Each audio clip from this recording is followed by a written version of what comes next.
12 जानेवारीचा जन्म विवेकानंद. विवेक म्हणजे अध्यात्म आणि अध्यात्म म्हणजे विवेक, असा द्वर्थी शब्द आहे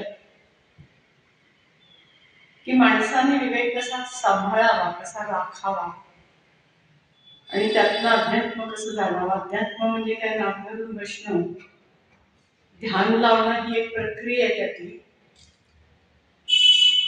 ताठ उभं राहणं ही सुद्धा एक त्यातली प्रक्रिया आहे. ताठ बसणं, वाचन मनन चिंतन करणं, ह्या सगळ्या प्रक्रियांचं एकत्रीकरण, एकाग्रतेच्यामध्ये गुंफणं म्हणजे विवेक आणि अध्यात्म. असे हे विवेकानंद जन्माला आले. त्याच वेळेला आईने ओळखलं होतं काहीतरी हे बालक वेगळं आहे. कारण पटपट हुंकार देणं, पटपट पुढे क्रिया करणं हे खूप लहानपणी सुरू झालं होतं. आपण गुरुचरित्रामध्ये वाचलं की कोणी ओंकाराचा उच्चार जन्मतः करताय, कोणी वेद म्हणताय. बरेचदा असं वाटायचं मला वाचताना की हे खरं आहे का, पण असावं. कारण काहीतरी पूर्वजन्मीचं पुण्य किंवा आईवडिलांचं पूर्वजन्मीचं पुण्य असं आपण म्हणतो ते खरं असावं. दुसरा मुद्दा असा येतो की लक फॅक्टर, आपण ज्याला म्हणतो की नशिबाचा भाग असतो. हा खूप महत्वाचा असं विवेकानंद मानत असत. कारण जन्माला आल्यानंतर काही महिन्यात सांगायला लागणं, हे रांगणं सुद्धा इतकं, म्हणजे आईला आश्चर्य वाटायचं की गती किती असावी माणसामध्ये. मग घरामध्ये 2-3 बायका, एखादा पुरुष त्यांच्या मागे धावायला लागायचं. लाकडी जिना होता घरामध्ये, तो चढायला लागले तरी असा खडा जिना जुन्या काळातला असून सुद्धा तो इतक्या बरोबर चढू कसे शकतात इतक्या लहान वयामध्ये. 9व्या महिन्यात जो मुलगा चालायला लागला, आपणही कदाचित चालायला लागलेलो असू, पण इतकी गती नसावी. तेव्हा गती हा व्यक्तिमत्वाचा एक भाग असावा असं वाटतं. अति दंगा, अति मस्ती. आई म्हणायची शंकराच्या समोर प्रार्थनेला बसताना की अरे हा मी तुझ्याजवळ मोठ्या भक्तीने मोठं तुझं शिवचरित्र वाचून शिवोहम शिवोहम हा तो मंत्र म्हणून उपासनेने मी हा मुलगा मिळवलाय, आणि तू हे भूतच जन्माला घातलायस की काय, असं आई म्हणायची. इतका अचपळ. असे हे विवेकानंद खूप दंगा करायचे, खूप अचपळ होते. आई म्हणायची काय करावं काय, आतासारखे सायकोलॉजिस्ट तेव्हा नव्हते, बालरोग तज्ञही नव्हते, काहीच नव्हतं. पण जुन्या बायकांमधला आपल्याला शिकण्यासारखा सहनशीलता हा जो गुणधर्म आहे, त्या गुणधर्मामुळेच आईने त्यांना चांगल्या रीतीने वाढवलंय हे मात्र दृष्टीपथात येतं की ठीक आहे. आणि मग प्रेमाने वाढवायचं, थोडं आपण रडून आपलंच सांत्वन करून घ्यायचं असं आई करत असे. कारण स्त्रियांना पूर्वी आपलं सांत्वन करून घेणं म्हणजे रडणं हा एक उपाय नव्हता, तर पद्धत होती की सगळं मोकळं होऊन जायचं आणि तिथे सोडून द्यायचं. मग काहीतरी फोडाफोडी करायची, काठ्यांनी काहीतरी उद्योग करायचे. मग अशा वेळेला आई काय करायची, तर डोक्यावर थंड पाणी ओतायची. कारण नरेंद्र नाव ठेवलं होतं आणि दिले मात्र त्याला म्हणायची बादशानंतर. मग थंड पाणी ओतल्यानंतर मात्र आणि शिवमंत्र म्हटल्यानंतर मात्र विवेकानंद शांत व्हायचे आणि वाचित तरी बसायचे किंवा ध्यानाला तरी बसायचे. हे आपल्या आपण शिकलेलं आहे, कोणी शिकवलेलं नाही. मला मोठं आश्चर्य वाटायचं की खरंच सगळी पुस्तकं वाचली, किती चरित्र वाचली, काहीतरी हे गुण हे उपजतच आहेत जुन्या लोकांमध्ये. की शांतपणा धरणं लगेच, आणि लगेच ट्रान्सफर सीन आपण जसं म्हणतो की बदललेली जी स्थिती आहे ती इतकी पराकोटीची बदललेली आहे की विश्वासही बसणार नाही की हाच मुलगा खूप दंगा करत होता, खूप काहीतरी वेगळं करत होता, याच्यावर विश्वासच बसायचा नाही लोकांचा. माझ्या लहानपणी एक गोष्ट अशी घडली होती. नाशिकला माझा जन्म झाला, घरामध्येच झाला. घरातच आईचे काका डॉक्टर होते, त्यामुळे घरातच जन्म झाला. आणि मी किती एक 7-8 दिवसांची असेल. मला कित्येक वर्ष म्हणजे आतापर्यंत माहित नव्हतं. एक दिवस आजोबांनी मला बोलवून घेतलं. माझे आजोबा सत्पुरुष होऊन गेले नाशिकला. तर ते म्हणाले, तुला माहितीये का तू आता का उभी आहेस आणि असं काय काय करतेस? माझी नात म्हणून मला कौतुक वाटतं. ते का गं असं माहिती तुला? नाही बा, काय बरं झालं होतं? तर म्हणे तुला त्या काळामध्ये काही पाळणे नसायचे, तर झोळीत झोपवलं होतं. ती काय आपली ताडपत्रीची झोळी असायची जुनी, त्याच्यात गोधडी घालून त्याच्यात बाळाला झोपवायचं. आणि आई आंघोळ करून येत होती. आणि घरात अजूनही त्या वाड्यामध्ये, काळारामाच्या शेजारी वाडा आहे, आता कोणी तिथे राहत नाही, पण त्या काळामध्ये जनावरं खूप निघायची. कारण तळघरामध्ये जे भुयार होतं जुन्या काळातलं, ते गंगेकडे जाणं, गोदावरीकडे जाणार होतं, तर तिथनं ती जनावरं यायची. म्हणून ते भुयारही बुजवलं मामाने माझ्या. पण तरी सुद्धा घरामध्ये जनावरं निघायची, कारण आलेल्या जनावरांची नीट असेल कदाचित. आणि ते घोड्याला असं ते जनावर गुंडाळून मस्तपैकी बसलं होतं फडाकडून. मी झोपले होते, मला कुठे काय कळतंय. सगळे घाबरले होते. आजी आई नुसत्या स्तब्ध. आईला तर चक्करच आली. आणि आजी त्याच बेतात होती, मावशी त्याच बेतात होती. आता काय करायचं? मामा लहान होते. आजोबा आले. आजोबा रोजच पहाटे 4ला काळ्यारामाच्या देवळात जपाला जायचे आणि जप करून आल्यानंतर त्यांनी सगळं पाहिलं. ते म्हणले, दाखवू नका, फक्त बोलू नका, शांत राहा सगळ्यांनी. पुढे आले. त्यांनी त्याचा फडा आपल्या हातामध्ये धरला, गच्च दाबून गळा धरला, शेपटीकडे धरलं. तो जनावर वळवळ करत असणारच, आणि शांतपणे जाऊन गोदावरीत सोडून आले. म्हटलं असं झालं का? माझा विश्वास म्हटला, काहीतरी सांगता तुम्ही, काही आपल्या गोष्टी सांगता काय? अगं बाई म्हणे, खरंच म्हणजे असू शकेल. कारण घरात आत्ता जरी गेलो आपण, त्या वाड्यात बंद आहे वाडा, मोठं देवघर आहे. त्या देवघरामध्ये अशी एवढी वणीच्या सप्तशृंगीची मूर्ती आहे, तिला सगळे दागिने, आणि खाली टाक आणि छोटे छोटे चांदीचे देव आहे. कोणी काही करत नाही, कोणी वाड्यामध्ये नसतं. मामा जाऊन पूजा करून येतो, अजून काहीही होत नाही. पण जनावर जळून निघतात, का माहित नाही. तसंच बिलेच्या बाबतीतही घडतं. बिले खेळत होता विटी दांडू, झाडावर चढला होता, चढून खाली उतरला, आणि ब्रह्मराक्षस आहे म्हणून त्याला कोणतरी सांगितलं. का तरी मुलं दंगा करत असतील म्हणून लोकांनी तक्रार केली. बिले त्या मुलांना, मित्रांना, सवंगड्यांना म्हणाला, अरे ब्रह्मराक्षस वगैरे काय नसतं, मी काहीतरी अंध विश्वास ठेवू नका. मग काय असतं म्हणे? काय नाही म्हणे, बघ मी झाडावर इतक्या वेळा चढतो, काही झालंय? पण म्हणे तुम्हाला मी गंमत दाखवतो. त्या 2 फांद्यांच्या मधल्या भागात एक चीर होती. त्या चिरेमध्ये मधमाशाचं पोळं होतं. तिथे हा बिले गेला. त्यांनी असा हात त्या मधमाशाच्या पोळ्यांना लावला.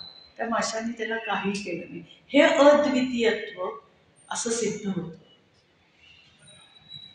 त्या मोठ्या फांद्यांवरनं उड्या मारणं आणि खाली लगेच ध्यानस्थ बसणं आणि नागाने फडा धरणं, हे आता आपल्याला खरं वाटत नसलं तरी ती एक लीला आहे, ती एक सिद्धता आहे. असं म्हटलं तर त्याच्यावर आपला विश्वास बसतो, नाही तर बसत नाही. दोन्हीपैकी एक काहीतरी होतं. पण मधली आपण कुठेतरी सुवर्णमध्य गाठायचा म्हटला तर असं घडूच शकतं. कारण मी भोरला राहिलेली आहे बरेच वर्ष, तर तिथे शेतांमध्ये मी अशा कितीतरी जनावरांच्या, म्हणजे नागाच्या जोड्या 2-3 वेळा पाहिल्या. फाटक म्हणून होते, ताराबाई फाटक, माहीत असतील तुम्हाला कोणाला. त्यांच्या शेतामध्ये त्या मला, चल मी तुला दाखवते म्हणे, बघ. आणि अशा सरसर जाताना मी पाहिलंय. म्हणजे हे काहीतरी अद्भुत नाहीये, ते नेहमी घडणारं दृश्य आहे. तेही आपलेच घटक आहे, जिवंत घटक आहेत, सजीव आहेत शेवटी. ते राहणारच आहेत आपल्याजवळ. मारुती चितमपल्ल्यांची एक गोष्ट आठवते. त्यांनी विवेकानंदांचा खूप अभ्यास केलाय. तर त्यांनी अशी एक गोष्ट लिहिली आहे की कोकणामध्ये गेल्यानंतर एका घरामध्ये मित्राच्या ते उतरले होते. उतरल्यानंतर तो मित्र म्हणाला, दिवसभर कुठेही हिंडा, संध्याकाळी मात्र आपण अंगणामध्ये जेवूया. आणि संध्याकाळी थंडीच्या दिवसात जेवणं ही काही आनंदाचीच गोष्ट आहे. मारुती चितमपल्लींना वाटणार आहे खरंच छान आहे ही कल्पना, म्हणून ते संध्याकाळच्या वेळेवर घरी आले. एक छोटं टेबल मांडलं गेलं, त्याच्यावर एक टेबलावर ताटं ठेवली गेली आणि त्या ताटामध्ये काहीतरी त्यांचा तो नारळ घातलेला भात होता, शिरा होता, गोड, असं जेवायला 2-3 पदार्थ त्यांनी केले होते. जेवत असताना ते म्हणाले, आता मात्र घाबरू नका, 8:30 वाजायला आले, तिची वेळ झाली. तिची म्हणजे कोणाची? काय नाही म्हणे, वरती आमच्या छपरामध्ये एक धामण राहते, ही खरी गोष्ट आहे. आणि ती धामण रोज यावेळची खाली उतरते. खाली उतरून आमच्या मागच्या बरसामध्ये फेरफटका मारते, काय उंदीर बेडूक काय सापडेल ते सगळं फस्त करते आणि पुन्हा 1-1.5 तासांनी येऊन आपल्या छपराच्या जागेत जाऊन विश्रांती घेते. सकाळी असंच करते. आणि त्यांनी तिला पाहिलं. यांचं दावदाणा होतं आलेल्या मारुती चितमपल्ली जरी असले तरी आपल्या जवळून जाणारं असं पाहिलं की थोडंफार माणसाला भीती वाटतेच ना. तर म्हणे रोज येतो, म्हणे ती आमची एक सदस्य आहे कुटुंबाची. मला सुद्धा वाचल्यानंतर आणि चितमपल्लींची गोष्ट ऐकल्यानंतर कॉलेजमध्ये असताना भीती वाटली होती. मी त्यांना जाऊन भेटले होते, हे खरं आहे का होतं? म्हणे हो, मी स्वतः पाहिलेलं आहे आणि ते सांभाळतात म्हणे तिला.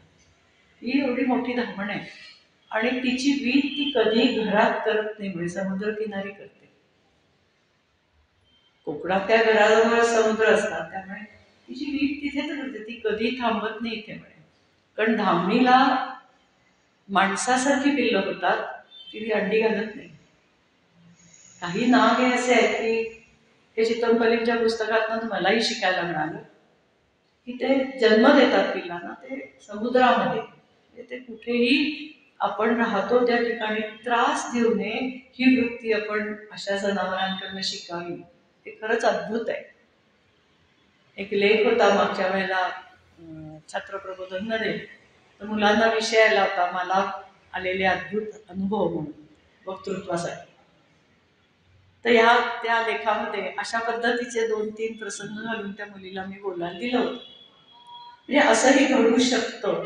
आणि हे सगळं मारुती चितमपल्ली म्हणाले, मला विवेकानंदांकडनं त्यांचं जेव्हा चरित्र वाचलं तेव्हा शिकायला मिळालं आणि हा संदर्भ कुठेतरी निसर्गाशी असावा असं वाटतं.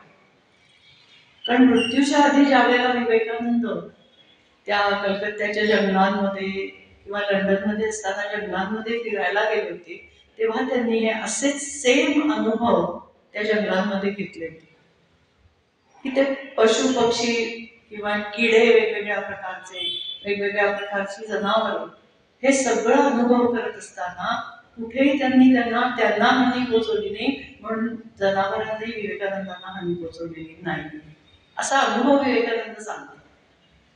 त्याच्यासाठी ही 2 उदाहरणं तुम्हाला दिली. आता हे लहानपण सरलं, 12 वर्ष लागलं. विवेकानंदांना आधीपासून शाळेत घातलेलंच होतं, पण पहिल्या प्रायमरी शाळेत वडिलांनी काढून टाकलं. का हा मुलगा घरी येऊन अपशब्द बोलायला लागला, शिव्या द्यायला लागला. वडील म्हणाले नाही, हे शाळेतनंच येत आहे. आणि मग मॉन्टेक्युरीच्या शाळेमध्ये जी ईश्वरचंद्र विद्यासागरांनी चालवलेली कलकत्त्यातली शाळा आहे, मध्यंतरी आमच्या शाळेचा एक गट तिथे भेट द्यायला म्हणून गेला होता. तर तिथे कडक शिस्त, अभ्यास आणि उद्योगाचं शिक्षण दिलं जायचं, म्हणून विवेकानंदांच्या वडिलांनी त्यांना त्या शाळेत घातलं. मग तिथे जी शिस्त शिकायला मिळाली तीच अंगी आयुष्यभर त्यांनी बाळगली. मग हे प्रेरणास्थान कोण होतं त्यांचं? तर शिवाजी महाराज. की शिवाजी महाराजांनी रायरेश्वराजवळ आणि भवानी मातेजवळ हे घेतलीये, काय शपथ घेतलीये की स्वराज्यासाठी मी पूर्ण तया झोकून देईन. तीच मी प्रेरणा घेऊन प्रतिज्ञा करतो की रामकृष्ण परमहंसांजवळ राहून मी शिक्षण घेईन आणि पुढे ते सगळं देशासाठी अर्पण करेन. मग रामकृष्ण परमहंसांकडे कसे आले? त्याच्या आधी एक घटना सांगावीशी वाटते की रामकृष्ण परमहंस असेच ध्यानाला बसले होते आणि त्या ध्यानामध्ये ज्यावेळेला तुरीय अवस्था प्राप्त झाली त्या अवस्थेमध्ये त्यांना सप्तर्षींचं दर्शन झालं. 7 ऋषी ध्यानाला बसले तसं दृश्य आहे आणि एकाच ऋषींजवळ एक छोटं बालक येतं आणि जवळ उभं राहतं आणि जवळ उभं राहिल्यानंतर विलक्षण अनुभव त्यांना येतात. हा अनुभव आल्यानंतर रामकृष्ण परमहंस म्हणतात की तो ऋषी म्हणजे विवेकानंद आणि बालक म्हणजे मी. मग बालक म्हणजे मी आहे म्हणजे काय? नाही नाही नाही, ते ऋषी ध्यानाला बसले, मी नाही. मी बालक काय? तर ते महान आहेत ऋषी, त्यांची साधना जास्ती आहे आणि मी माझं कार्य आता संपत आलंय. हे ऋषीमुनी कार्य करणार आहे म्हणून श्रेष्ठ आहे. आणि तोच अनुभव ज्या वेळेला विवेकानंद रामकृष्ण परमहंसांना भेटायला आले तेव्हा ते दृश्य स्वप्नातलं त्यांना आठवलं आणि त्यांनी विवेकानंदांना दीक्षा द्यायचं किंवा ज्ञान देण्याची प्रेरणा द्यायचं मनामध्ये ठरवलं. कित्येक दिवस रामकृष्ण परमहंस विवेकानंदांशी बोलत नव्हते, अजिबात बोलत नव्हते. की मी तुझ्याशी बोलणार नाहीये तरी तू काय येतोस रे माझ्याकडे विचारायचं. विवेकानंद म्हणाले काहीतरी अंतर्मनातली प्रेरणा आहे आणि तुमच्यावर माझं प्रचंड प्रेम आहे म्हणून मी येतोय. बस म्हणायचे, मी काय बोलतो ते ऐक. ही पुस्तकं इथे पडलेली आहेत, काही लेख आहेत, ते वाचताना काय एक पाठी विवेकानंद कधीच पाठ होतं क्षणामध्ये. शाळेत असताना सुद्धा त्यांना अभ्यास करावाच लागायचा. एकदा तर अशी परिस्थिती निर्माण झाली की विवेकानंदांनी मुलांना गोष्टी सांगायला सुरुवात केली किंवा लहानपणी आई वडील आजी आजोबा सगळ्यांकडनं रामायण महाभारत गीतेतल्या गोष्टी ऐकलेल्या आहेत. वर्गामध्ये सांगत होते, मुलं त्या गोष्टींमध्ये रमून जायची. शिक्षकांनी विचारलं काय रे मुलांना काय करताय? आता पण मी तुम्हाला एक प्रश्न, जर तुम्हाला प्रश्नाचं उत्तर दिलं शिक्षा करणार, पण बघा 9वी-10वीचा वर्ग आहे आणि तुला शिक्षा नाही तर मी दिलेल्या प्रश्नाचं उत्तर द्यायचं. विवेकानंदांनी बरोबर उत्तर दिलं. बाकीच्या मुलांना तोच प्रश्न आणि उत्तर 10 वेळा लिहिण्याची शिक्षा झाली. विवेकानंद उठून उभे राहिले. सत्यम वद धर्मम चर गुरुनाम वद हा धर्म पाळणारे विवेकानंद होते. कारण रामकृष्ण परमहंसांनी त्या लहान वयात त्यांना सांगितलंच होतं की सत्याची कास धर, बाकी तू काही करू नकोस, आपोआप तुला सगळं मिळेल. झालं. विवेकानंद उभे राहिले. गुरुजी म्हणे या मुलांची काहीही चूक नाहीये, मीच त्यांना नादाला लावत होतो, मीच गोष्टी सांगत होतो आणि ते ऐकत होते.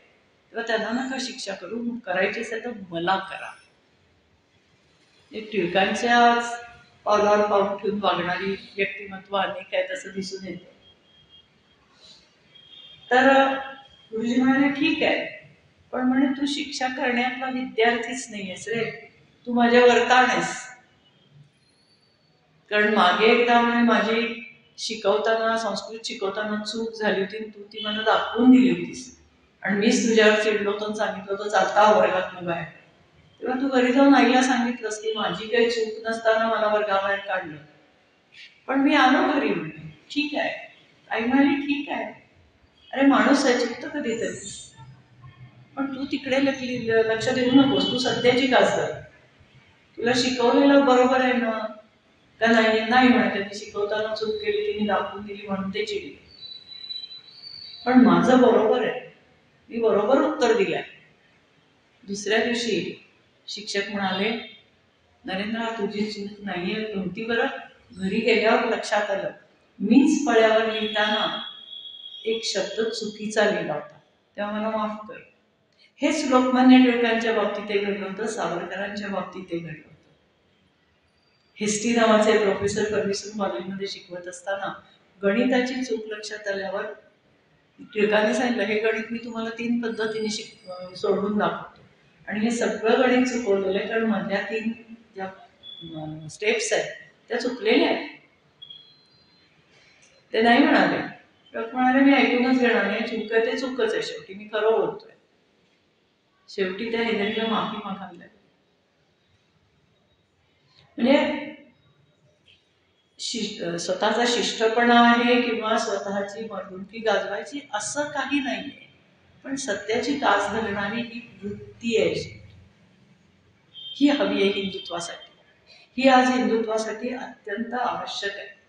रामकृष्ण परमहंसांनी सांगितलं होतं, बघ, मन लावून वाचणं, मन लावून चिंतन करणं, मन लावून अभ्यासू वृत्तीने चिंतन करणं आणि मग ते प्रदर्शित करणं. पण यासाठी प्रयत्नांची पराकाष्ठा करणं हे आवश्यक आहे. आणि हे सगळे काही 5-6 गुण तू आत्मसात केलेस तर एकाग्रता क्षणात होईल, ध्यान तुझं क्षणात लागेल. ते आत्मसात करण्याची प्रवृत्तीच आतून बळावलेली असल्यामुळे क्षणात ध्यान लागणं किंवा क्षणात एकाग्रतेने वाचन करणं हे विवेकानंदांना सहज शक्य झालं. आता रामकृष्ण मठाची स्थापना झाली, बेल्लोर मठ स्थापन झाला कलकत्त्याला. रामकृष्ण मठामध्ये आजही तिथे त्यांची गुरुजींची अस्थी किंवा रक्षा ही विवेकानंदांनी पुरलेली आहे. ते आता काही त्याचे अवशेष शिल्लक नसणार, पण ती ही सत्य घटना आहे. पण हे निर्माण झालं कसं? तर आधी काशीपूर जवळ एक स्थान आहे, उद्यान मार्ग. तिथे विवेकानंदांनी रामकृष्णांकडनं दीक्षा घेतली. तिथे रामकृष्ण परमहंस राहत असत. पण रामकृष्ण परमहंस गेल्यानंतर मात्र विवेकानंदांना तिथे भाडं भरणं किंवा तिथली सगळी व्यवस्था राखणं हे शक्य झालं नाही. त्यांचे अनेक मित्र त्यांच्या समवेत काम करत होते, पण ते जड जायला. मग काय करायचं? समाजकार्य तर करायचंच आहे. आज आपण दांडेकर पुलाजवळच्या रामकृष्ण मठाची स्थिती पाहिली तर ती उत्तम आहे. आज 125 कोटीचं काम ते करतात. 125 कोटी हे त्यांनी समाजकार्यासाठी ठेवलेले. कालच मी त्या मठात काही कार्यक्रमासाठी जयंतीनिमित्त गेले होते. तर धनंजय केळकरांसारखे दीनानाथ मधले डॉक्टर सुद्धा तिथे कार्यरत आहेत. अनेक दीनानाथ मधले प्रतिष्ठित डॉक्टर तिथे काम करतायत. आपल्या रागिणी भिंगारे पण तिथे अस्थिरोग तज्ज्ञ म्हणून काम करतायत. आणि अतिशय स्वच्छ, नीटनेटकं आणि उत्तम हॉस्पिटल तिथे आज 50 रुपये महिन्यामध्ये तुम्हाला ट्रीटमेंट देत आहे. असं कार्य मी अजून तरी कुठे पाहिलं नाही. कलकत्त्यालाही मी पाहिलं आहे. कलकत्त्याचा मठ काय किंवा हॉस्पिटल काय खूप याच्या दसपटीने मोठं आहे. अप्रतिम बांधकाम आहे आणि तिथेही अशीच समाजसेवा आहे. शाळा आहेत 2 आपल्या इथल्या रामकृष्ण मठाच्या, उत्तम चाललेल्या. जवळजवळ दांडेकर पुलावरची 50 मुलं रोज तिथे संध्याकाळी क्लासला येतात. मी काही वर्ष जात होते भाषा शिकवायला आणि आज काही जे प्रामाणिक शिक्षक आहेत ते संध्याकाळी जाऊन सगळ्या विषयांचा अभ्यास 10वीपर्यंत करून घेत आहेत आणि ही मुलं पुढे जात आहेत. त्यातली जी 10 मुलं आहेत जी संवेदनशील आहेत, प्रामाणिक आहेत, ती तिथे जात आहेत रोज आणि काम करतायत. कालच मी पाहिलं, प्रसाद म्हणून एक सामोसा आणि केळ असं त्यांनी सगळ्यांना वाटलं. लोकांची वृत्ती अशी आहे की आपल्याला मिळालंय ना, सामोसा खाल्ला, केळ खाऊन झालाय, द्रोण दिला टाकून तिथे मोठी मोठी पिपं ठेवली आहेत कचरा टाकायला. पण लोकांनी काल ते सगळं तिथेच खाली टाकलं होतं आणि ही मुलं ते उचलत होती. तसंच परवा शिबिर झालं, त्यावेळेलाही डिशेस होत्या. डिशमध्ये तुम्हाला चांगल्यातलं चांगलं अन्न मिळत आहे, पण आम्ही घेतानाच एवढं घेतो खायला, आणि मग ते उरलं की तसंच डिशमध्ये ते ही मुलं सगळं वेगवेगळं काढत होती. का? तर त्या दांडेकर पुलाजवळ काही गरिबांना खायलाच नाही. मला मोठं वाईट वाटलं की आपण टाकलेलं अन्न सुद्धा आज लोक खात आहेत. आणि मग त्या डिश छोटी छोटी फडकी दिली होती त्यांना, त्या साफ करत होते. मग घासून पुसून कपाटामध्ये सगळं व्यवस्थित ठेवत, अगदी अतिशय स्वच्छ जागा आहे, पवित्र जागा आहे. आणि हे सगळं खात होते लोक आणि टाकत होते. कधी कळणार हे लोकांना की आपण शिबिरासाठी आलोय, काहीतरी शिकायला आलोय, तर त्याचं दर्शन तरी त्या मुलांपर्यंत पोचू दे. नाही, कोणालाही सांगायची सोय नव्हती, कारण सांगितलं की राग येत होता.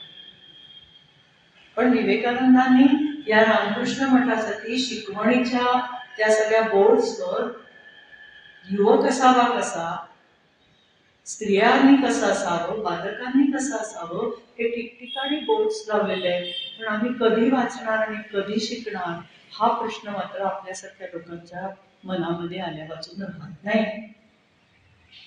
आणि आज तीच मुलं, त्यांना फ्री शिक्षण मिळत आहे, फ्री दवाखान्यात काहीतरी विटामिनच्या गोळ्या, औषधं, हे सगळं फ्री मिळत आहे, म्हणून ती मुलं तिथे सेवाभावानी काम करतात. मग आपण अशा छोट्या मुलांकडनं सेवा करून घ्यायची का नाही, हा पुणेकरांपुढचा प्रश्न आहे. सोडवाल कसा, हा ज्याचा त्याचा प्रश्न. दुसरं मानवतावाद. ज्या वेळेला अगदी पहिल्यांदी रामकृष्ण मठामध्ये रामकृष्ण परमहंसांना भेटायला विवेकानंद गेले होते, त्यावेळेला त्यांना अडचण होती. वडील गेलेले होते, काकांनी लुटलं होतं घरदार सगळं टाकून, त्या मातोश्रींना 2 बहिणी आणि विवेकानंद हे घराबाहेर पडले होते. घरात खायला काही नव्हतं. मग विवेकानंद रामकृष्ण परमहंसांना 12व्या वर्षी म्हणाले, मागा की त्या देवीजवळ आमच्यासाठी धन संपत्ती, तुम्हाला एवढं जर सगळं आहे तर मागा की हो, माझ्या आईला खूप त्रास होतो हे सगळं सांभाळायला, आमच्या घरी खायला काही नाही येऊ. रामकृष्ण परमहंस शांत राहिले. ते माझी काळजी करू नकोस, तुझा जन्म याच्यासाठी झालेला नाही, मागण्यासाठी देण्यासाठी झाला. जा, शेजारीच कालीमातेचं मंदिर आहे माझ्या मठात, तिथे नमस्कार कर आणि माग. काय मागशील? ध्यान, ज्ञान, हे माग. विवेक. ते गेले, त्यांना सांगितलं तसं त्यांनी विवेकानंदांनी केलं. परत आले, मिळालं तुम्हाला धनसंपत्ती? नाही म्हणे, तू परत जा, असं 3 वेळा केलं. आणि मग विवेकानंदांच्या लक्षात आलं, वेगळं आहे काहीतरी, आपलं कार्य वेगळं आहे. तुझा जन्म याच्यासाठी झालेला नाही, देशसेवेसाठी झालेला आहे. तू काय करशील? लंडनमध्ये गेल्यानंतर आद्य क्रांतीवीर वासुदेव बळवंत फडके, सावरकर आणि विवेकानंद या तिघांनी काय केलं? त्यांना दारुगोळा तयार करणं, शस्त्रास्त्र तयार करणं, याचं शिक्षण कोणी दिलेलं नव्हतं. सावरकर बॅरिस्टर होण्यासाठी गेले होते, विवेकानंद परिषदेसाठी गेले होते व्याख्यान द्यायला, आणि आद्य क्रांतीवीर वासुदेव बळवंत फडके हे गुप्तचररित्या माहिती काढायला गेले होते. नुसतं पाहून ज्या माणसांनी ही विद्या शिकून घेतली, त्याचं रितसर सावरकरांचं पुस्तक आहे कसं तयार करायचं तर. आणि हे भारतामध्ये कर्मधर्म संयोगाने खडकीलाच त्यांनी केलं होतं. आणि आज म्हणजे काय योगायोग आहे मला माहिती नाही, पण आज ॲम्युनेशन फॅक्टरी खडकीतच उभी आहे, त्याच जागी त्यांनी सुरू केलं होतं. नुसतं पाहून केवढी अलौकिक बुद्धिमत्ता आज आपल्या भारतीयांजवळ आहे. आणि तेच कार्य सावरकरांनी पुढे नेलेलं आहे. 39 वर्षाच्या आयुष्यामध्ये हे सगळं कार्य करता करता, ध्यानधारणा करता करता, रामकृष्ण मठाची स्थापना करता करता, एवढं अलौकिक लेखन त्यांनी 28,000 पुस्तकांचं करून ठेवलंय. हे काहीतरी वेगळं आहे, अद्वितीय आहे. अद्वितीय आहे का? पण मठात गेल्यानंतर मी परवा पुस्तकं बक्षिसाची कुठल्या शाळेला कुठली द्यावीत हे निवडायला गेले होते, तेव्हा मी म्हटलं, अगं इतक्या कमी किमतीत तुम्ही ही पुस्तकं विकताय, आज शाळेची पुस्तकं सुद्धा 250-300 रुपयाशिवाय नाहीये.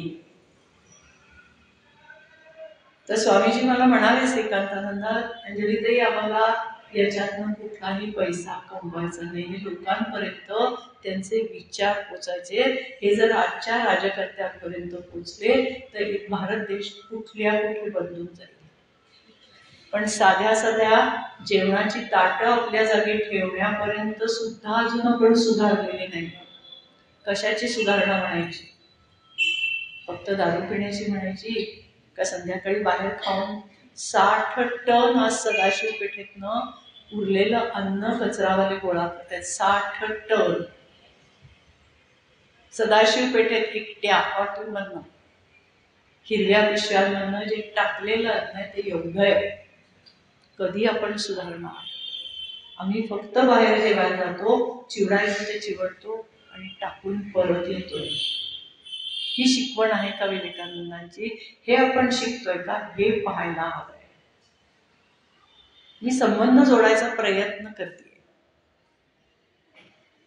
तो कचरेवाला मला रोज सांगतो, ताई आज 62 टन झालं, ताई आज 58 टन झालं. बापरे.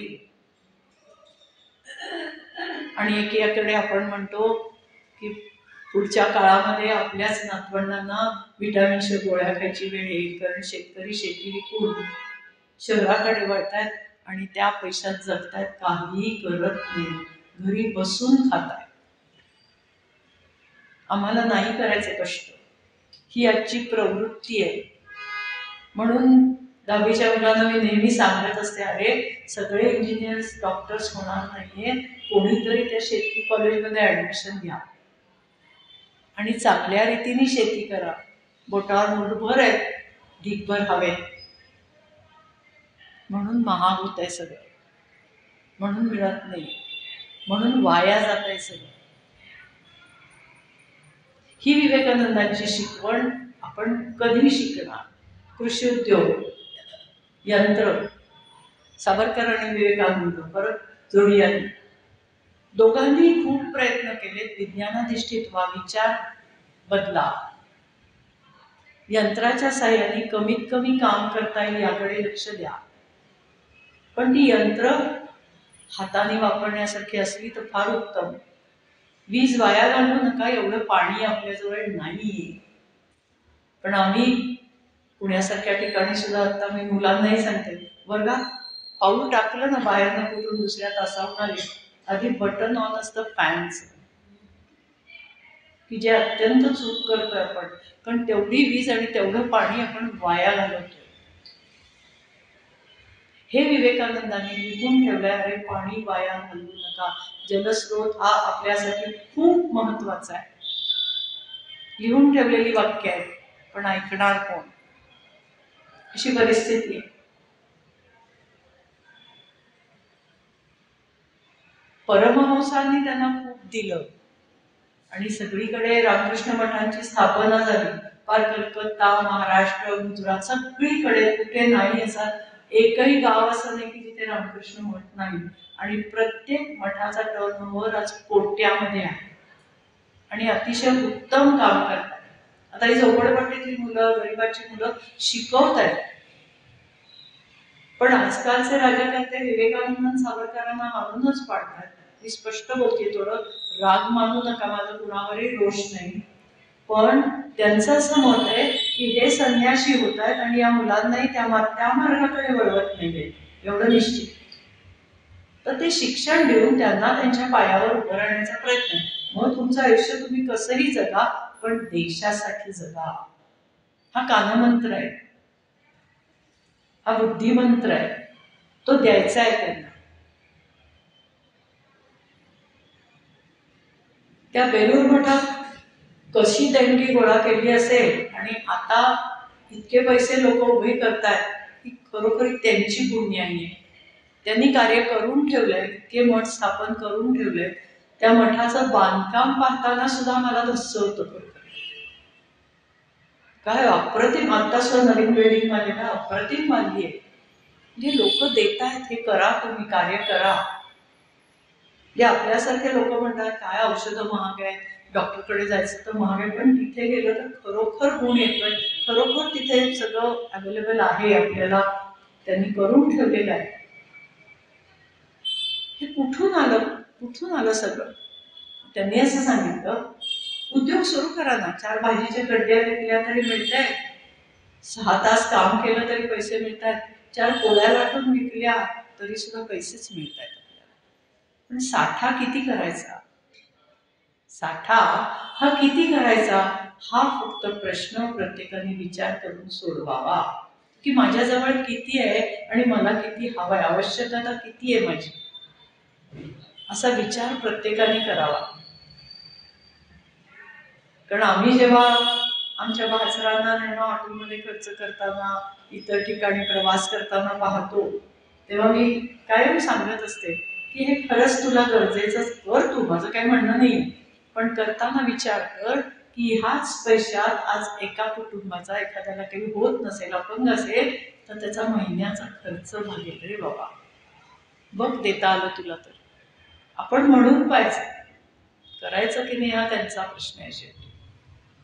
तर अशी ही मानवता किंवा अशी ही माणुसकी कधी बघायला मिळणार असं आता आपल्या वयाच्या लोकांना वाटतंय.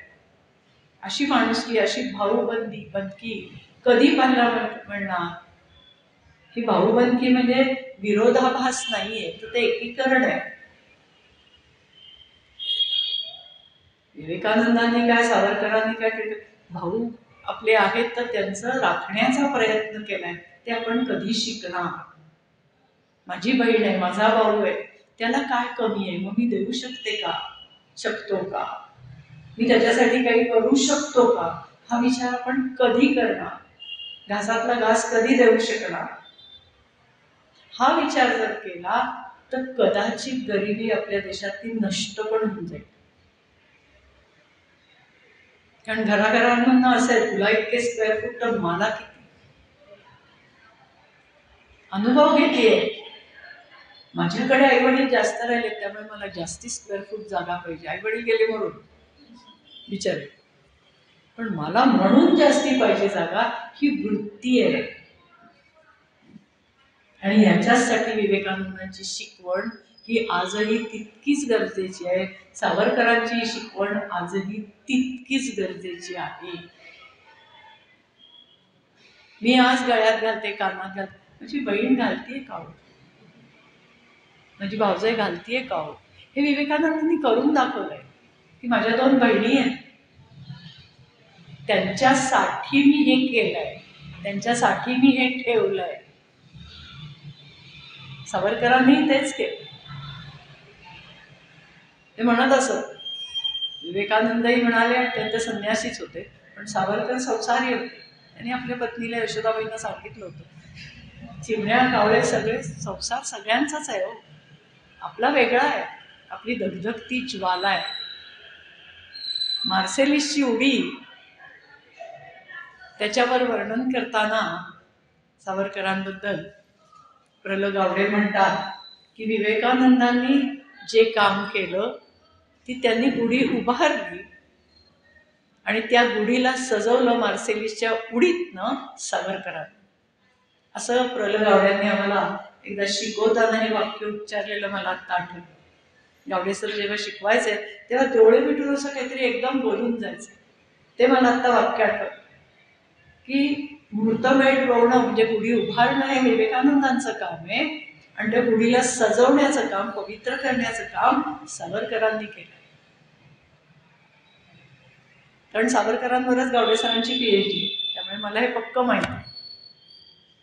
अशा पद्धतीने एक लेख माझ्या विद्यार्थ्यांनी लिहिलाय, श्रेयस फापाळे म्हणून, अतिशय सुंदर लेख लिहिलाय की विवेकानंदांची माहिती का तुम्हाला, मला वाचून खूप कळलं, पण आम्ही दोघांनी चर्चा केली. म्हटलं तू लिही बाबा, श्रेयस लिही. परवाच तो मला म्हणाला, मी काय, तुम्ही लिहा, तुम्ही माझ्या तिप्पट आहात. म्हटलं म्हणजे? म्हणे अवयानी. म्हटलं बरं ठीक आहे, तू लिही, मला आनंद आहे त्याच्यात. तो लेख मी वाचते. रामकृष्णांच्या शेवटच्या काळात त्यांचं आणि शिष्यांचं वास्तव्य काशीपूर उद्यानगृहात असायचं. टुमदार वास्तू होती, विस्तृत परिसर होता, खूप पशु पक्षी प्राणी पाहायला मिळत होते तिथे. त्या वास्तूशी खूप विवेकानंदांचं नातं जडलं होतं, खूप भावना जडल्या होत्या. विवेकानंद आपल्या एका पत्रात लिहितात, नरेंद्र, राखाल, योगेन, बाबूराव, तारक, लाटू, गोपाल आणि मी, आम्हाला सगळ्यांना या वास्तूमध्ये रामकृष्णांनी दीक्षा दिली होती. पण रामकृष्णांची समाधी तिथे आहे कलकत्त्यात किंवा काशीपूरला सुद्धा. रामकृष्णांच्या समाधीनंतर आम्हा सगळ्यांपुढे असा प्रश्न होता की भाडं भरायचं कुठून? आता हे उद्यानगृह सोडायला लागतंय की काय? विवेकानंदांनी, रामकृष्णांचे एक शिष्य होते सुरेंद्रनाथ म्हणून, त्यांचं आडनाव होतं मित्रा. त्यांच्या परिचयातून कलकत्त्यामध्ये किंवा काशीपूरमध्ये एक भाग आहे बडा नगर, छोटा नगर, बडा नगर, मध्यम नगर असे कलकत्त्यात किंवा आजूबाजूच्या बंगालमध्ये असे काही काही भाग आहेत. तिथे एक असा वाडा आहे की जिथे भुताटकी आहे आणि म्हणे ती वास्तू कोणी वापरत नाही, कोणी विकतही घेत नाही.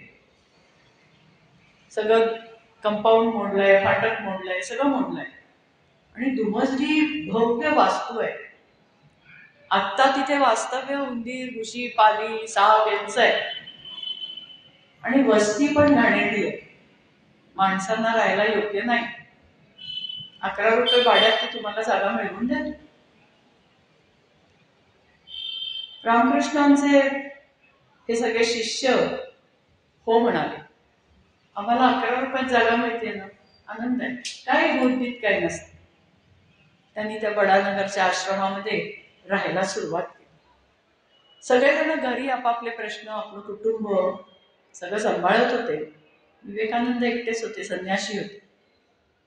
वरच्या मजल्याच्या एका खोलीमध्ये ते राहायला लागले.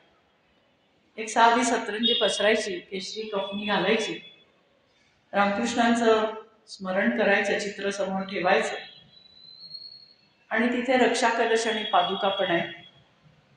जणू काही ते देवघरच आहे आपलं असं ते मानत असत.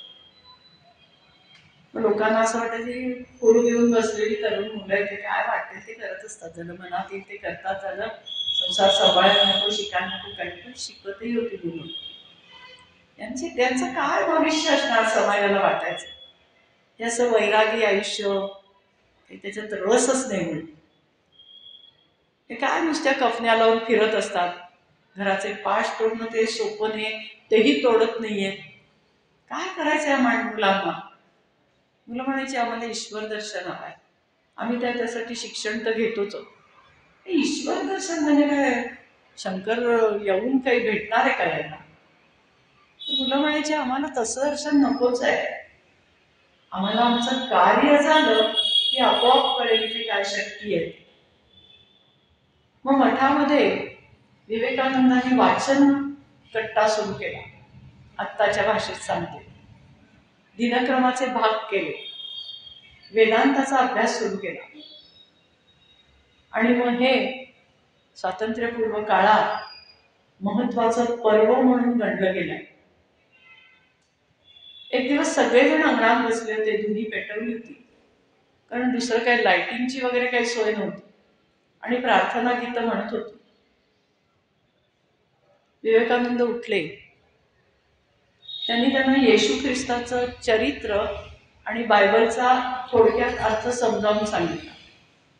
तुम्हाला जर वाचायचं असेल तर बायबलची मराठी प्रत आहे बरं का, अतिशय सुंदर आहे, वाचण्यासारखी. सर्व शिष्यांनी रामकृष्णांचा विचार आपल्या गाण्यांमधनं, आपल्या बोलण्यांमधनं समाजाला सांगण्याचा प्रयत्न करायला सुरुवात केली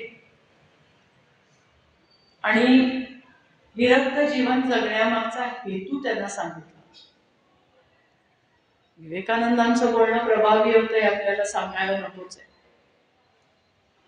आता 11 सप्टेंबर 1893 मध्ये अमेरिकेत शिकागोची परिषद झालेलीच होती. तिथे बोलावणं आलेलंच होतं. विवेकानंद होते त्या वेशातच अमेरिकेपर्यंत बोटीने पोहोचले. बोटीवरही त्यांना कोणी फारसं महत्व दिलं नाही आणि सगळ्यांच्या आग्रहाखातर ते तिथे गेले होते. हातात भगवद्गीतेचा ग्रंथ होता, मोठा अर्थासहित लिहिलेला. तिथे गेल्यानंतर त्यांना कोणी ओळख दिली नाही, त्यांना कोणी न्यायला म्हणजे यांना न्यायचं आहे ते लोकांना समजलंच नव्हतं.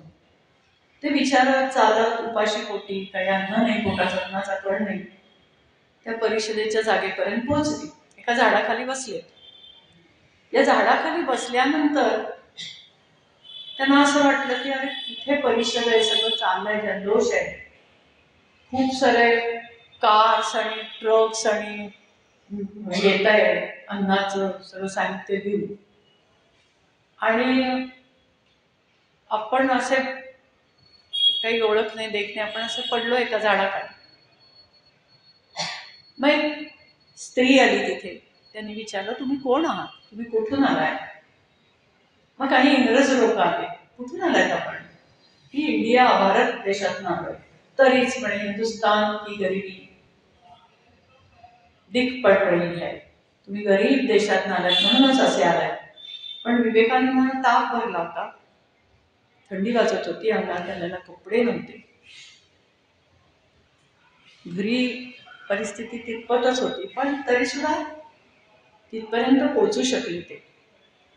आणि तिथे गेल्यानंतर मग त्या लोकांनी त्यांना परिषदेमध्ये नेलं, कारण कागदावर नाव होतं, न्यायलाच पाहिजे. गेल्यानंतर चहा मिळाला प्यायला, हाय टी आहे म्हणे. विवेकानंद म्हणाले ठीक आहे, पण हाय टी म्हणून त्यांना खायचे जिन्नस कोणीच पुढे केले. त्यांना फक्त कपभर चहा मिळाला. त्याच्या तरतरीवर ते तिथे बसून राहिले आणि सगळ्यात शेवटी भारत देशाचा नंबर लागला आणि विवेकानंदांना बोलायला मिळालं. तिथे त्यांनी सुरुवात केली की बंधू भगिनी पण, ब्रदर्स अँड सिस्टर्स, अशी सुरुवात केल्यानंतर सगळ्यांनी कडकडून टाळ्या वाजवल्या की अशी सुरुवात आज जगामध्ये इतकी आंतरराष्ट्रीय मोठी परिषद इथे आहे तरी कोणीही केली नव्हती. विवेकानंदांनी सांगितलं हे आमची संस्कृतीचं देणं आहे. आणि त्यांनी ठरवलंच होतं काहीही सांगायचं नाही. 18 योग गीतेतले सांगितले आणि मुख्य 12वा आणि 15वा अध्याय जो आहे भक्तियोग आणि उत्तम पुरुषाची लक्षणं, ही सगळी समजावून सांगितली. आणि बाकीच्या अध्यायांमध्ये काय जी गीतेची तत्व आहेत ती समजावून सांगितली. टाळ्यांचा कडकडाट झाला, कारण तशा पद्धतीचं शुद्ध सोपं इंग्लिश आतापर्यंत कोणी बोललंच नव्हतं. ते इंग्लिश ऐकल्यानंतर सगळे अवाक झाले की अरे हा माणूस साधा दिसला, भिकारी वाटला तरी साधा सुद्धा नाहीये, हा विद्वान माणूस आहे. तरी सुद्धा दोघं चौघं उठले आणि म्हणाले अरे आपकी गीता तो सबके नीचे रखी है. कारण तिथे असा नियम होता की सगळ्यांनी आपला धर्मग्रंथ घेऊन जायचा. तर गीता ही आकाराने मोठी होती, त्यामुळे सगळ्या ग्रंथांच्या खाली ठेवली होती. विवेकानंद म्हणाले हो माहिती आहे मला, पण माझ्या मनात असा विचार आलाय की सगळ्या धर्मांच्या धर्मग्रंथांचं वजन पेलावं म्हणून ही सगळ्यात शेवटी ठेवलेली आहे. सगळे गप्प बसले. म्हणजे अशी उत्तरं देण्याची क्षमता आणि शांतता हे दोन्ही शिकण्यासारखं आहे. जे तरुण लोक अंतःकरणपूर्वक कर्तव्याशी एकरूप होतात, हिंदुस्थानातल्या लक्षावधी सामान्य जनांच्या उत्कर्षाकरता झटतात, त्यांच्यामध्ये राहून कार्य करा. आज्ञांकित असणे या गुणांची जोपासना करा. जोपर्यंत वरिष्ठांचे ऐकण्याची वृत्ती नाही तोपर्यंत केंद्रीकरण अशक्य आहे. ही वाक्य मला वाटतं संसदेमध्ये लिहून ठेवावी तशी आहे. व्यक्तिव्यक्तींच्या सामर्थ्याचे केंद्रीकरण झाल्याशिवाय कोणतेही मोठे कार्य होणे शक्य नाही. अहंकार आणि मत्सर यांचा त्याग करा. दुसऱ्यांबरोबर एकरूप होऊन काम करायला शिका. आपल्या देशामध्ये ही एक महत्वाची उणीव आहे. विवेकानंदांनी त्या काळामध्ये सांगितलं होतं, भारत देशामध्ये अनेक प्रांत, अनेक भाषा, अनेक रीतीभाती, अनेक धार्मिक सण, अनेक धर्म, हे सगळं वेगवेगळं आहे. ते एक होऊ द्या. करा ना आपापसात लग्न. खरंय ते. करा ना आपापसात लग्न. तरच तुमची एकी टिकून राहील आणि आपलं स्वातंत्र्य लवकरात लवकर मिळेल. नाही तर काय होत आहे, मी क्रांतिकारक महाराष्ट्राचा आहे, मी गुजरातचा आहे, मी चेन्नईचा आहे. हा, तो तसाच असणार, महाराष्ट्रातला आहे ना, तो तसाच असणार. अरे हो, पण 4 प्रांतांमधले विचार जर एकत्रित आले आणि त्या विचारानुसार आपण आदर्शत्वाकडे वाटचाल केली तर खरंच एकीकडे नाव नाही. पण हे शिकवणार कोण? हे शिकवणार कोण? ऑक्टोबर 1896च्या दरम्यान स्वामीजींनी भारतात परतण्याचा विचार सुरू केला. त्यावेळी त्यांना आपल्या कार्याची दिशा मांडायला सुरुवात केली. कलकत्ता आणि चेन्नई या ठिकाणी 2 केंद्रे निर्माण करायची असा त्यांचा विचार पहिल्यापासूनच होता. म्हणून आधी कलकत्ता, चेन्नई, गुजरात, मग महाराष्ट्र, मग आसाम. आसामचं केंद्र तर फारच सुरेख आहे, तुम्ही कधी गेलात तर पाहून या. अशा ठिकाणी केंद्र उभारली आणि नंतर गावोगावी उभारली गेली. आता परत येताना त्यांना असं वाटायला लागलं की आता आपला अंतकाळ बहुतेक जवळ आला. इतक्या लहान वयात ती समज होती, काय करायचं. मग आधी आजूबाजूचे देश फिरून घेतलं.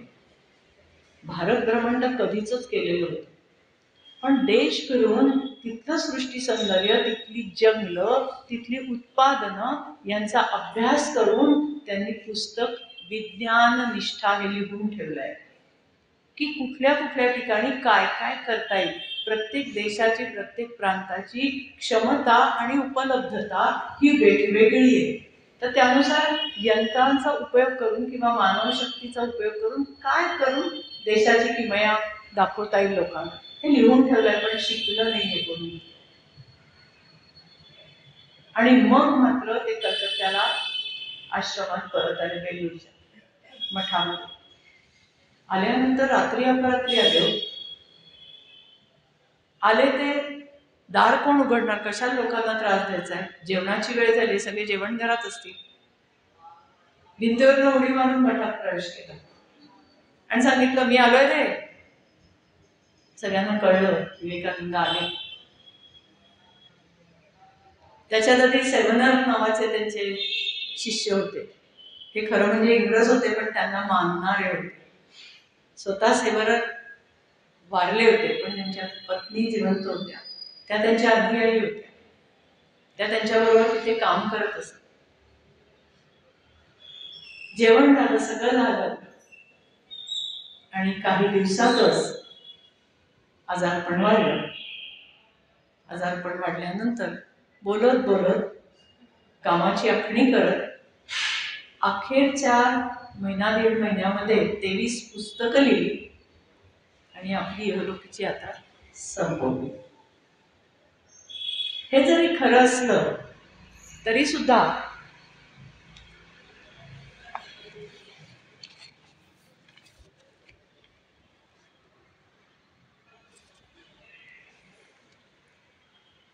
शेवटी त्यांनी काय केलं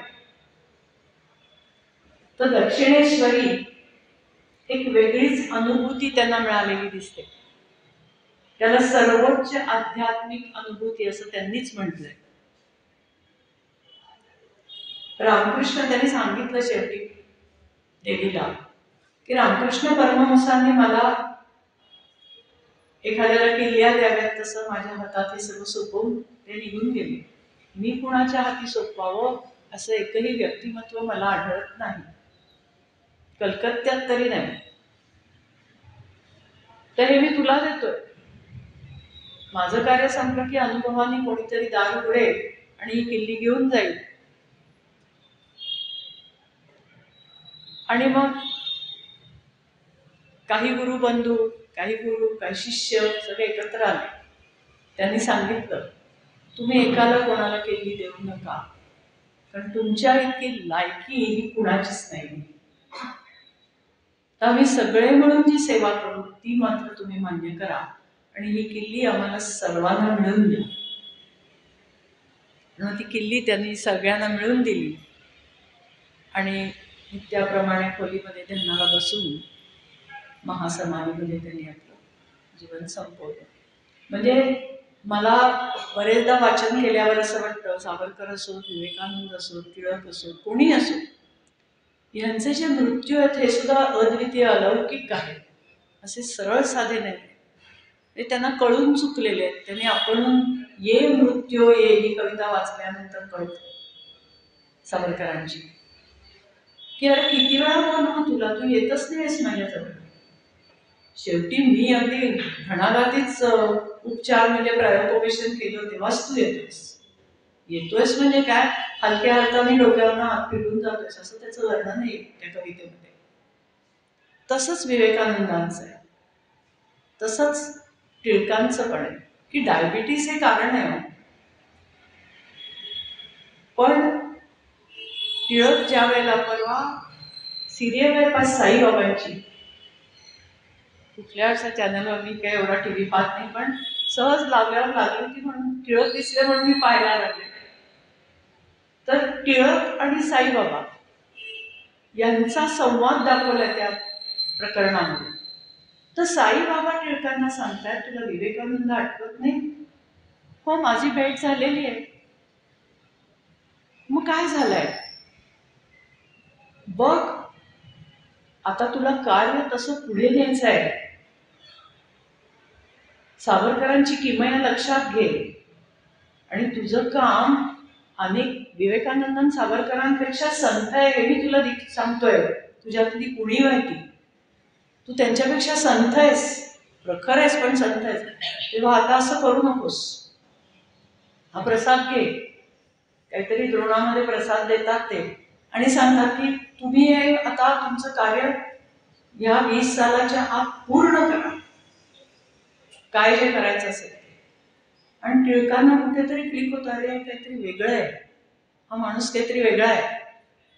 पुण्याला येतात आणि खरोखरच त्यानंतर एकचं प्रकरण असो, अनेक प्रकरणं त्यांनी सोडवलेली आढळतात आणि त्यांना कळून चुकतं की हे बरोबर नाही, इथे काहीतरी म्हणजे थांबला तो संपला असं काही आहे की काय. तर न थांबता कार्यरत राहण्याची एक दिशा किंवा एक हिंट साईबाबांनी टिळकांना दिली होती. असा संदर्भ परवा मला एका सिरियलमध्ये पाहायला मिळाला साईबाबांच्या. जे आपल्याला खरंच माहिती नसतं. वाचन तेवढं सुद्धा म्हणजे मला असं वाटतं आपण काहीच वाचलं नाही, अरे हे वाचायला पाहिजे, हे साईबाबांचं चरित्र आता काढून वाचायला पाहिजे. पण वयानुसार आपण वाचायला गेलो ना, आता मी जवळजवळ सावरकरांवर लहान मुलांसाठी 14-15 एक स्क्रिप्ट लिहिल्यात, वक्तृत्व स्पर्धा आहे म्हणून. पण त्याचा आपल्याला त्रास होतो. आत्ता सुद्धा हे सगळी तयारी करताना माहिती आहे सगळं, पण परत सांगायचं तर ते परत एकदा डोळ्याखालनं घालायचं, तर काही वेळानंतर आपल्याला त्याचा त्रास होतो. म्हणजे त्यांना काम करताना समाजाकडनं चीतू करून घेणं आणि समाजाकडनं वाईट म्हणून घेणं, कार्य चालू ठेवणं, याचा किती त्रास झाला याची कल्पनाही करत नाही. म्हणजे आपल्याला असं वाटतं, अरे आपले आयुष्यातले प्रश्न अगदीच फालतू आहेत, काहीच नाही. काय काय म्हणजे कल्पनाही करवत नाही असे प्रसंग कालपासून मी वाचतीये आणि लिहितीये. तर काही म्हणजे खरोखरच अद्वितीयता आहे. आणि कुठेतरी हिंदू धर्मामध्ये किंवा हिंदू संस्कृतीमध्ये माणसातला देव हा जास्त प्रमाणात आहे ह्याची जाणीव होते कुठेतरी, की माणसामध्ये देवत्व असणं किंवा त्या मनुष्यत्वामध्ये असणं हे कुठेतरी मला प्रत्येक ठिकाणी अनुभवायला मिळतं. ठीक आहे, 70% लोकांमध्ये तर असेल. चाललंय अमानुष त्या पहिल्यापासूनच चालू आहे, ते अनंत काळापासून अगदी 10व्या शतकापासून चालू आहे. पण आत्ता सुद्धा अनुभव घेतला तर हे देवत्व आपल्याला कुठेतरी जाणवत आहे, त्याचा अभ्यास हवा. विवेकानंदांनी जे कार्य केलं ते आपण कार्य नाही करू शकणार. पण एक म्हणजे ठिपका आपण म्हणतो ना, ठिपका तरी आपण व्हावं असं कार्य आपण काहीतरी केलं पाहिजे, कुठल्याही वयात असू दे. की नाही, मी कुणाला तरी सही करायला शिकवलं, कुणाला तरी बोलायला शिकवलं. आज मी हे पुस्तक वाचलं, माझ्या मैत्रिणीला या विषयावर बोलून दाखवलं, पेपरमध्ये आज लेख आला, अरे वा छान आलाय, त्या माणसाला कळलं, छान झालाय, हो आवडला मला, माणसाला बरं वाटलं. यालाच देवत्व म्हणतात, यालाच मनुष्यत्व म्हणतात. किंवा नाही, आज सकाळपासून मी अजिबात चिडणार नाही, किंवा सकाळपासून संध्याकाळपर्यंत हसरा चेहरा ठेवणार. सगळे जे ओळखीचे भेटतील ना त्याला ओळख दाखवणे, साईड बदलून चालणार नाही. घरातल्या माणसांची अतिशय सामंजस्याने वागणार, मला होईल तेवढं मी करणार, नाहीच जमणार, करा तुमचं तुम्ही, असा मी माझे विचार, निदान विचारात परिवर्तन झालं ना तरी खूप घराची अवस्था बदलेल. करूया आपण सगळे आणि थांबूया. धन्यवाद.